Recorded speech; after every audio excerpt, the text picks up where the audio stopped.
C'est parti. Bonjour tout le monde. Eh bien, donc, en ce premier jour de Parashat Shlach, la paracha des messagers qui ont appelé le peuple juif entier Schlach en à France, hein. conquérir la Schlach terre en d'Israël. France. Schlach en France. Ici, c'est Korah déjà. Ah, vous êtes déjà Korah, Ouais. formidable. Schlach en France. Vous avez de l'avance sur le reste du monde. Ben, en tout cas, je profite pour apporter un message du Rabbi, bien sûr, sur la paracha de Shlach. Juste après la guerre des 6 jours, aujourd'hui, on commence par la guerre des 6 jours. Eh bien, après la guerre des 6 jours, le Rabbi voulait absolument qu'on annexe immédiatement Yehuda et Shomron, en plus du Sinaï et du Golan.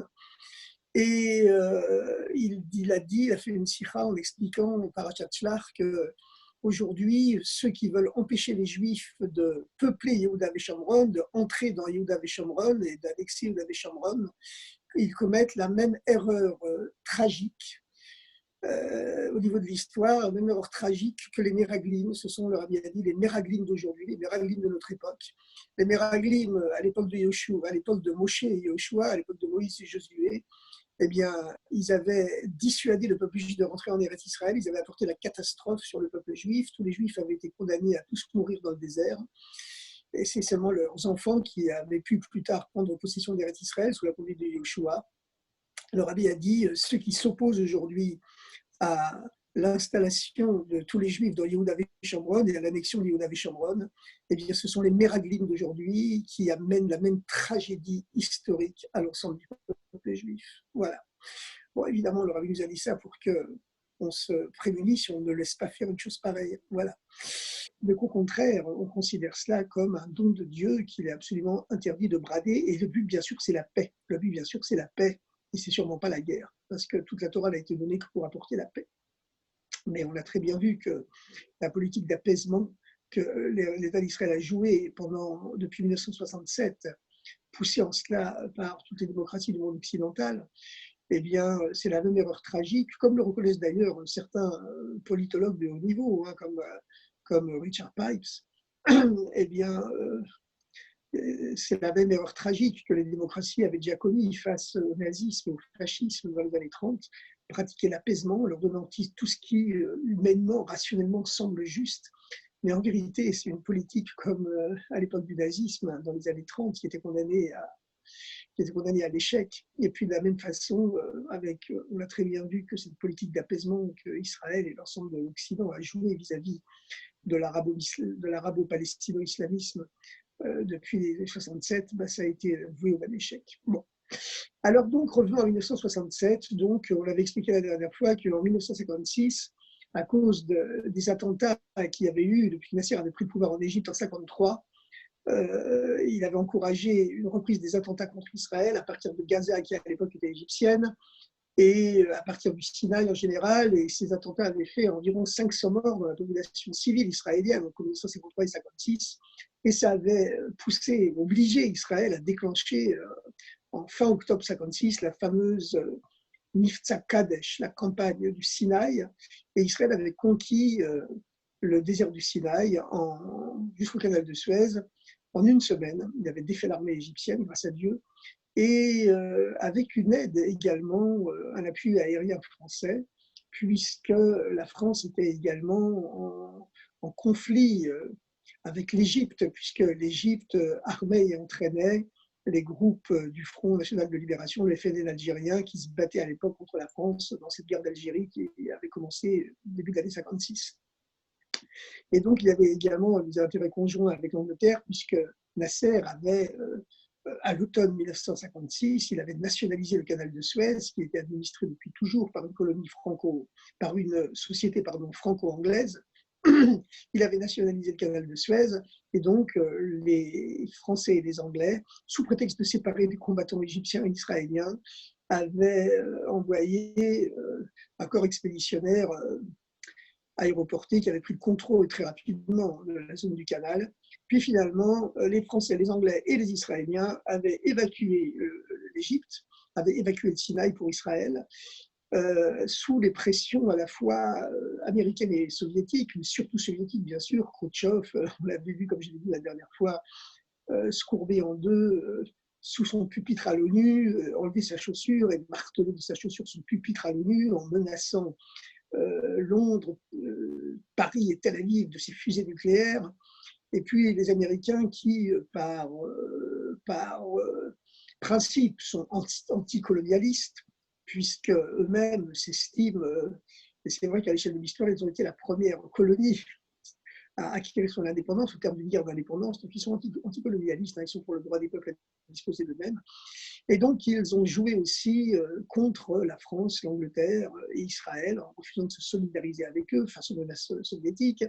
Et donc, Israël a évacué le désert du Sinaï en début 57 contre 3 clauses de sécurité. Ces 3 clauses de sécurité, c'était qu'il y ait dorénavant un cordon de casque bleu tout le long de la frontière franco-égyptienne, excusez-moi, de la frontière israélo-égyptienne, voilà, lapsus révélateur, et pour empêcher les incursions terroristes en Israël et ce contrôle des casques bleus tout le long de la frontière israélo-égyptienne avait très bien fonctionné pendant 10 ans. Entre 57 et 67, il n'y avait plus eu aucune incursion de terroristes, les Fédayines, en provenance de Gaza ou d'Égypte, du Sinaï, en Israël.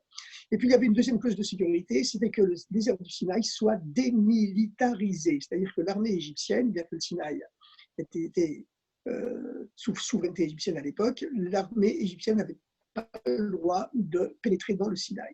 C'était une zone démilitarisée. Et puis la troisième clause de sécurité, la plus importante quelque part, c'était la libre navigation dans le golfe d'Aqaba, bien que le golfe d'Aqaba, qui communique avec le reste de la mer Rouge et avec le canal de Suez, se resserre à son extrémité méridionale, au sud, dans le détroit de Sharm el-Sheikh.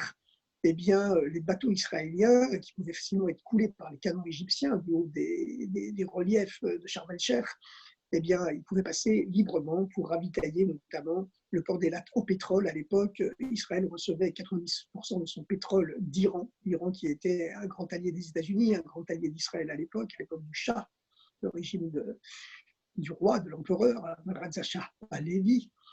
Et donc, c'était les 3 clauses de sécurité, et Israël avait adopté, en évacuant le Sinaï en 57, que toute violation d'une des 3 clauses serait considérée, et spécialement la violation de la clause concernant la navigation dans le golfe d'Aqaba, serait considérée par Israël comme un casus belli, un cas de guerre.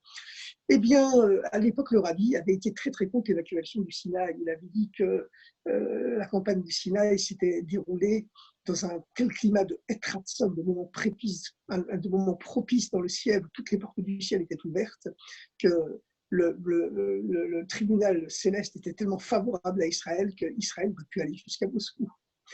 Bon, c'était une façon de parler du Rabbi, mais les façons de parler du Rabbi ne sont jamais anodines. Et quand on étudie la géopolitique de cette époque-là, eh bien, effectivement, à l'époque, l'armée soviétique n'avait pas de flotte maritime importante. Elle ne pouvait pas encore se déployer en Méditerranée, c'est venu beaucoup plus tard.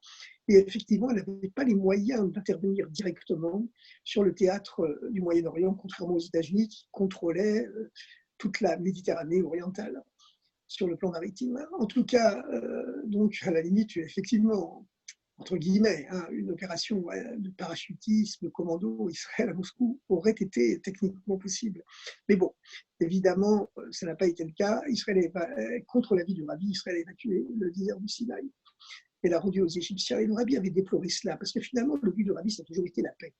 Et ça a toujours été la préservation de la vie humaine, la vie des soldats israéliens et des civils israéliens en premier, bien sûr, mais aussi même la vie des Arabes. Plusieurs fois, le Rabbi est intervenu en disant qu'Israël devait apporter la paix au Moyen-Orient, mais que justement, cette politique d'apaisement, de renonciation, de compromis que menait Israël, elle apportait la guerre, elle n'apportait pas la paix. C'est pour ça qu'il était condamnable, et qu'au contraire, Israël devait porter bonheur et apporter la paix et la sécurité, et puis même la prospérité à l'ensemble des pays, de ses pays voisins. Voilà. Mais ça dépend de lui. Pour ça, il fallait qu'il soit fort. Bon, c'est le vieux proverbe romain, hein, si vici pace parabellum. Si tu veux la paix, ben, il faut être le plus fort, parce qu'on n'attaque pas quelqu'un dont on sait à l'avance qu'il nous vaincra. Bien. Alors, maintenant, la prédiction du Rabbi s'est réalisée. Le Rabbi avait dit, dans 10 ans, les pays arabes déchireront leurs traités, et puis il faudra recommencer. Mais il faut bien voir que le Rabbi, évidemment, il a sa vision qui s'appuie effectivement sur, même rationnellement, même logiquement, sur une connaissance l'intériorité du monde arabo-musulman. À l'époque, le monde arabo-musulman, comme d'ailleurs un peu moins maintenant, mais ça reste toujours le cas, soumis à une propagande antisémite, non pas anti-israélienne, mais antisémite absolue, qui est d'ailleurs orchestrée par nombre d'officiers allemands du Troisième Reich, des officiers nazis, qui, après la guerre de 1945, se sont réfugiés notamment en Égypte et en Syrie. Il y a aussi des savants, des scientifiques allemands qui travaillaient dans la production de missiles pendant la guerre de 1945 en Allemagne. On sait que l'ingénieur en chef de la production de missiles, les fameux V1 et les fameux V2, qui ont été les premiers missiles militaires employés dans la guerre, les Anglais et les Américains étaient en retard sur le plan des missiles sur les Allemands en 1945. Ils étaient en avance sur le plan de l'atome, mais ils étaient en retard sur le plan de la balistique des missiles. Les V1 et les V2, c'était les premiers missiles téléguidés qui avaient semé la terreur en Angleterre dans les dernières années, en tout cas les derniers mois de la guerre.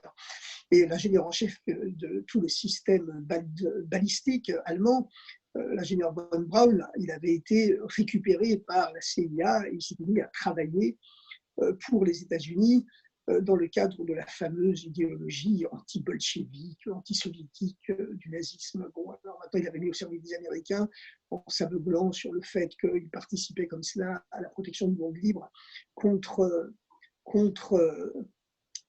le danger barbare asiatique et bolchevique, judéo-bolchevique, bien sûr.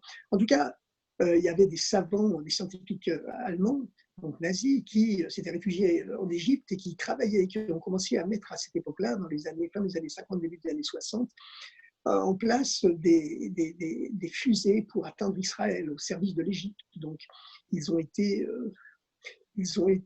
traités par les services secrets israéliens. Il y en a un scientifique allemand donc au service de l'Égypte qui a reçu une lettre qui a explosé dans ses mains.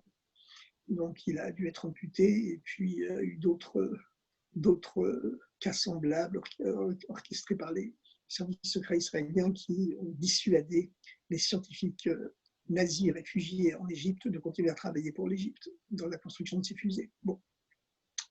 En tout cas, le rabbi avait dit que 10 ans après, l'Égypte déchirerait les traités, et c'est ce qui s'est passé. 10 ans après, l'Égypte a symboliquement déchiré les traités, à savoir elle a violé consciemment les 3 clauses de sécurité. Nasser a exigé le retrait des forces de l'ONU de la frontière israélo-égyptienne, et à la surprise générale, le chef de l'ONU, Utant, qui était un Birman à l'époque, si je ne m'abuse, il s'est tout de suite mis au garde à vous et il a ordonné au casque-bleu tout de suite de partir sans même aucune négociation. Et puis l'armée égyptienne a commencé à remilitariser le Sinaï, à rentrer dans le Sinaï, les divisions blindées égyptiennes ont commencé à s'avancer vers la frontière du Negev. Et puis surtout, la grande pomme de discorde, considérée déjà en 1957 par Israël comme un cas de guerre, ça a été la violation de la 3e cause, à savoir la violation de la libre navigation dans le golfe d'Aqaba. Les bateaux israéliens ne pouvaient plus franchir le golfe d'Aqaba pour ravitailler Eilat en pétrole. Et donc, et puis pas seulement en pétrole, mais dans tout le reste. Donc, pour Israël, c'était un cas de guerre. Israël a essayé de négocier pendant 3 semaines. Il y avait, dans le gouvernement israélien, il y avait beaucoup d'éléments qui étaient opposés à la guerre, qui avaient peur d'une nouvelle guerre. Il y avait 2 millions de Juifs en Eretz Israël, et puis il y avait quand même 100 millions d'Arabes autour environ. Les Arabes qui commençaient à être sérieusement équipés par l'Union soviétique, qui cherchait une occasion de s'implanter au Moyen-Orient.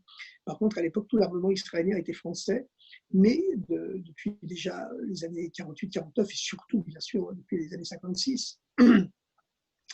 Et le général de Gaulle, qui pourtant avait rencontré Ben Gurion en 1960, qui avait, à l'époque de la guerre d'Algérie, où donc la France voyait en Israël un allié objectif, eh bien, le général de Gaulle avait traité Ben Gurion de plus grand homme politique du XXe siècle. Il avait parlé d'Israël en termes élogieux. Israël, notre allié, notre ami.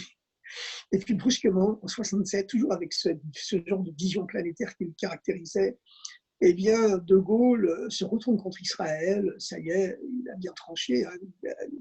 autant il avait été grand en 1940, autant il devient, entre guillemets, petit en 1967.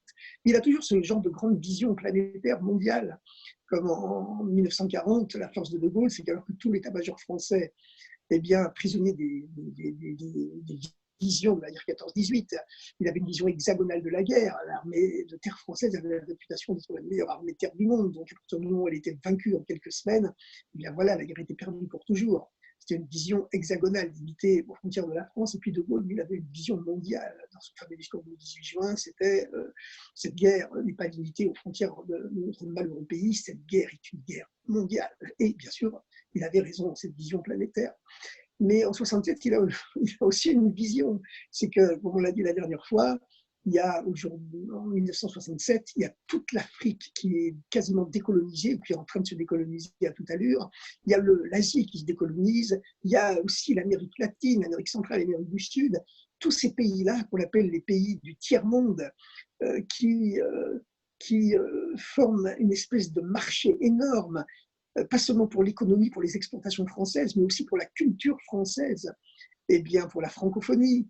Et bien tout cela, ça peut permettre à la France d'augmenter son rôle de troisième pôle euh, entre les États-Unis et l'URSS, et autour duquel se fédéreront tous les pays qui ne veulent s'engager auprès d'aucun des deux superpuissances. Donc la France entend devenir un troisième géant, en tout cas sur le plan culturel, sur le plan économique, sur le plan symbolique, etc. C'est important.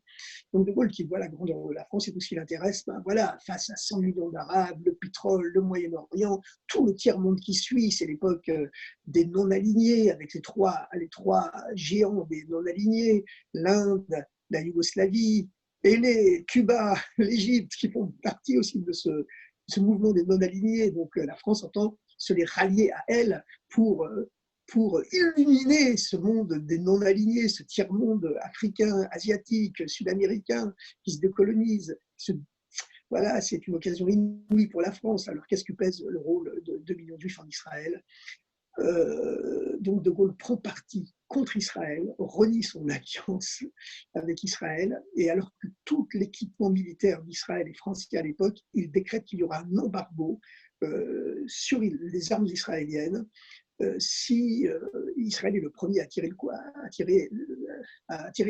premier coup de feu pour De Gaulle, la violation des 3 clauses de sécurité, même si Israël les avait déjà qualifiées de cas de guerre, casus belli en 56-57, c'est pas un cas de guerre. Celui qui tire un premier coup de feu, évidemment, ça ne peut être Israël, parce qu'Israël, avec des frontières de 15 km de large à l'est de Netanya, il ne peut pas se permettre de mener une guerre défensive. Donc, évidemment, voilà, la France renie son alliance. Et ce sera la fameuse conférence de presse de novembre 1967 où De Gaulle, devant tout le parterre des journalistes français et internationaux, lorsqu'on lui pose des questions sur le Moyen-Orient, il répond, il taxe le peuple juif de peuple d'élite, sûr de lui et dominateur. Bon, De Gaulle, c'est vrai que De Gaulle avait quand même été le représentant, quelque part, de cette vieille France antisémite. Hein. Évidemment, c'est lui qui avait rétabli les libertés, qui avait rendu aux Juifs d'Algérie la nationalité française, que le maréchal Pétain leur avait enlevée.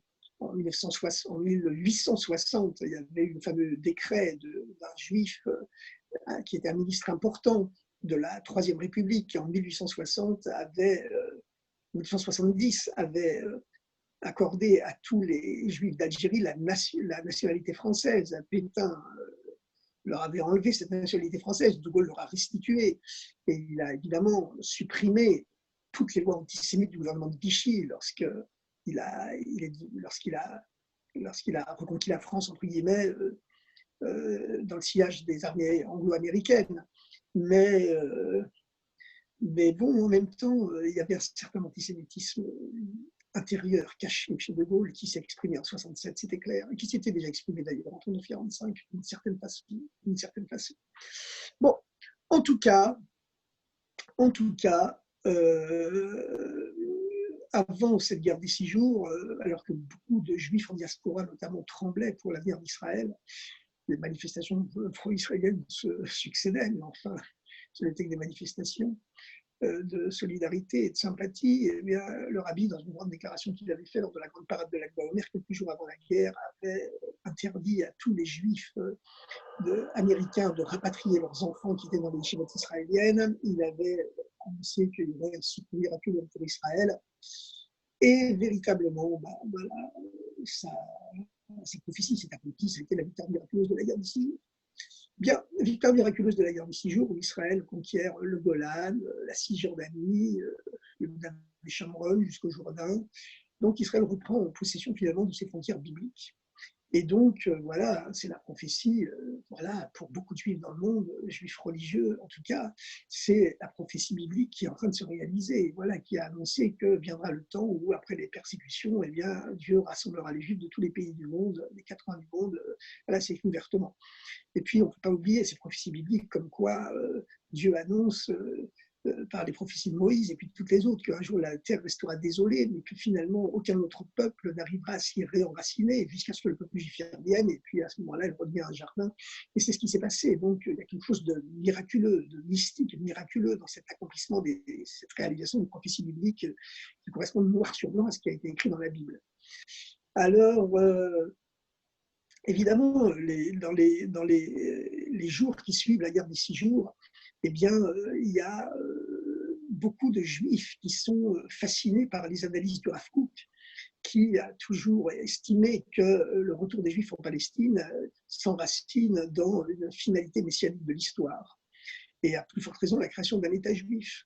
Alors le rabbi, ce n'est pas exactement sa chita, le rabbi refuse de dire que la création de l'État d'Israël, c'est Atrauta de Géoula, le début de la libération messianique, pas du tout. Mais malgré tout, il y a quelque chose de messianique dedans, parce que c'est connu qu'avant le dévoilement du Messie, du Mashiach, eh bien, c'est comme à la veille de Shabbat, une parabole qu'utilise extrêmement souvent le rabbi, une parabole qu'utilisaient déjà les précédents Rabbi Lubavitch, mais lui beaucoup plus que les autres, évidemment, c'est qu'à la veille du Mashiach, eh bien, c'est comme à la veille du Shabbat, de même que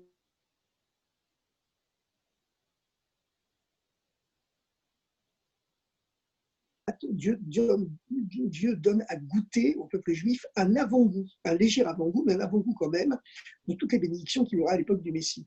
De même que avant Shabbat, c'est une mitzvah, c'est rapporté dans le code de loi juif, le Shulchan Aruch, c'est une mitzvah de goûter une bouchée de tous les plats qu'on mangera Shabbat, dans la partie de l'après-midi du Shabbat. Eh bien, de la même façon, avant la venue du Mashiach, Dieu donne à goûter à tous les juifs du monde un avant-goût de spirituel et matériel, ce qui se passera quand le Mashiach sera là. C'est la raison pour laquelle la Chassidut, c'est-à-dire les mystères de la Torah, qui constituent un avant-goût de la Torah du Mashiach, ont été dévoilés à notre époque, à partir du Baal Shem Tov, du Ohr HaChaim HaKadosh, pour les pays sfarades, du Lamour Azaken, de tous les rabbis Chabad. Voilà, ce dévoilement des secrets de la Torah que personne n'étudiait avant et qui d'un seul coup jaillissent dans le peuple juif, eh bien c'est un dévoilement, c'est un avant-goût de la Torah du Mashiach. Et de la même façon, la guerre des 6 jours, c'est quelque chose de miraculeux, effectivement, de messianique, dans la mesure où c'est un avant-goût matériel de la venue du Mashiach. Voilà, Dieu fait goûter au peuple juif un avant-goût de cette sécurité totale, de cette force dont on aura même besoin de se servir à l'époque, puisqu'il y aura la paix mondiale. Mais quand même, c'est un avant-goût de cette sécurité qu'on aura à l'époque du Mashiach. Et donc, la Tzahal bénéficie de cette illumination pré-messianique qui se dévoile sur le peuple juif, sur les plans spirituels avec le dévoilement des secrets de la Torah, de la Chassidut, il y a déjà plusieurs générations, mais qui s'accentue à chaque génération, s'accentue à notre époque. Et puis maintenant, il y a ce miracle finalement de la guerre des 6 jours, où ouvertement, voilà, c'est un avant-goût de cette force que récupérera le peuple juif à l'époque du Messie. Alors, donc, le rabbi voit ça comme ça, et c'est particulièrement clair dans les Farbringen qui suivent la guerre des 6 jours. On voit ça notamment dans le Farbringen de Yud Beit Tammuz, où le rabbi célèbre la libération de prison du précédent rabbi de Lubavitch, Rabbi Yosef Yitzhak, qui avait été libéré en 1927, et c'est exactement 40 ans avant la guerre des 6 jours.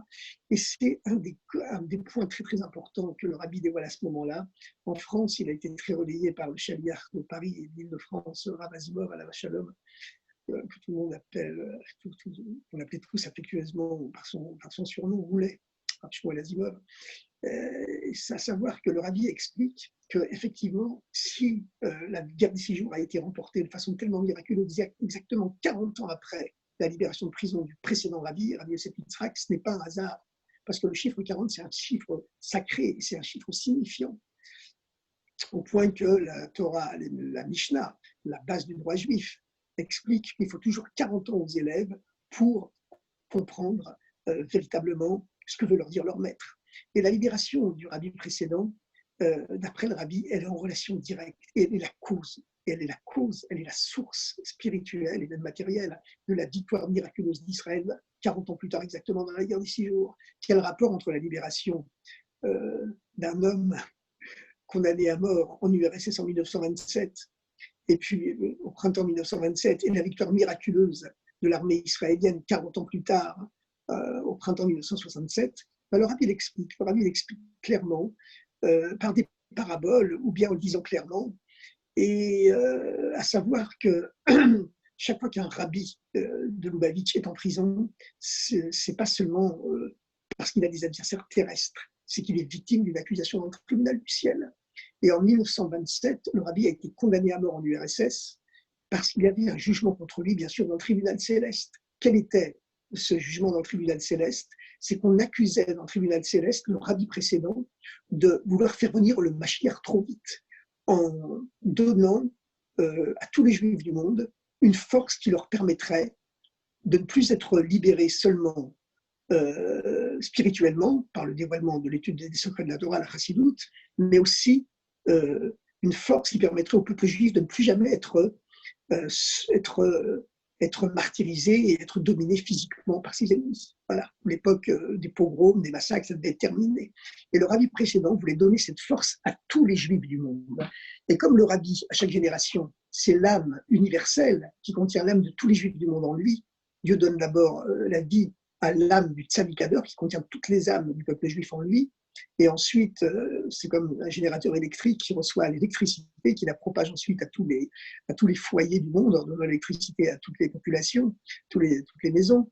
Et bien le rabbi, donc dans son âme collective, son âme universelle, il reçoit l'énergie de Dieu et ensuite il la dispatche chez tous les juifs du monde. Et c'était l'enjeu de l'emprisonnement de Beit Tammuz.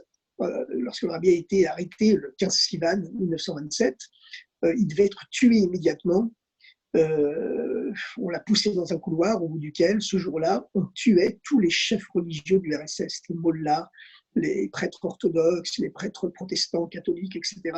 Et on l'a poussé, lui, spécialement dans ce couloir noir. Et au dernier moment, il a poussé les soldats qui le propulsaient dans ce couloir, et il est parti dans un autre couloir à droite, en disant, quand on est perdu, on trouve la droite.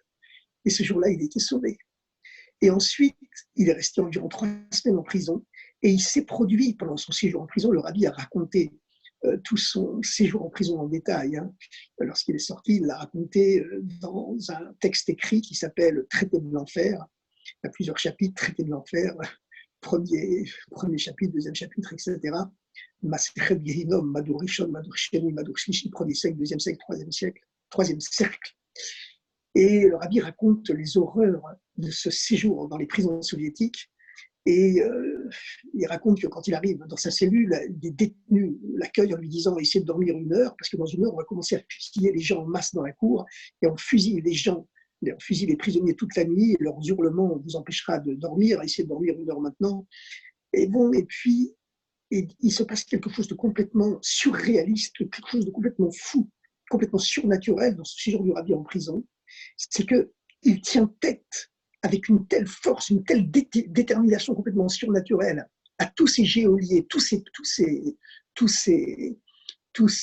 les policiers qui sont en face de lui, que finalement, il devient le maître de la prison et tout le monde s'aplatit devant lui. C'est quelque chose de complètement fou parce qu'au début, il demande la permission de mettre les tefilines, et puis évidemment, il refuse cette permission. Alors il est en train de suivre dans les couloirs des sous-sols de la prison le geôlier qui l'emmène dans sa cellule et il met les tefilines derrière le geôlier qui le guide. Le geôlier se retourne, voit que le rabbi est en train de mettre les tefilines, il arrache les tefilines de la tête, il les jette par terre, il commence à tabasser le rabbi.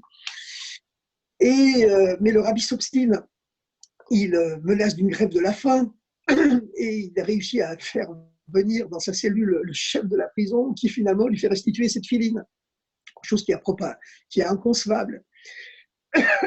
Finalement, il en impose tellement, tout ce qu'on lui dit, il fait exactement le contraire. Il fait comme si c'est lui qui commandait. Mais en vérité, pourquoi il se comporte comme ça? Parce que c'est que s'il arrive à tenir tête lui seul contre tout l'Empire soviétique, il communique cette force à toutes les âmes juives qui sont à l'intérieur de lui, Et donc, il ouvre les portes à une nouvelle ère dans l'histoire du peuple juif où tous les juifs du monde pourront se comporter comme lui. Et, et bon, il y a le fameux épisode où il est interrogé par 3 groupes des services secrets soviétiques successifs. Et le premier groupe, l'officier qui commande le premier groupe, et qui est juif d'ailleurs, lui demande de se lever pour répondre aux interrogatoires. Le rabbi refuse de se lever. On le menace de le frapper. Il refuse de se lever quand même. On le tabasse jusqu'à ce qu'il n'en puisse plus. Mais finalement, il refuse de se lever. Il y a comme ça 3 autres groupes de policiers qui vont se succéder, qui vont le tabasser. Et le rabbi refuse de se lever. Et finalement, ce sont les policiers qui craquent et qui acceptent que le rabbi reste assis. Et de même, les chefs des policiers, ce sont des juifs qui parlent parfaitement le yiddish, la fameuse Yevsektia, la section juive du Parti communiste. Et bien, certains même sont des enfants de Chassid Lubavitch, malheureusement. Et, ou des petits-enfants. Et puis, le rabbi fait exprès de refuser de parler russe, de parler que le yiddish pour montrer que c'est lui qui fait la loi. Et finalement, on en arrive à un stade tellement incroyable où les tortionnaires les plus sadiques de la prison, de cette prison de Spolerka à Leningrad, eh bien, se mettent à son service en n'exigeant plus rien de lui, en venant lui dire à quelle est l'heure de la prière. Et finalement, le rabbi il se met à chanter, à prier à voix haute. On entend sa prière à voix haute et ses chants dans tous les couloirs de la Spolerka où règne la terreur. Normalement, on n'entend que les coups de feu et les hurlements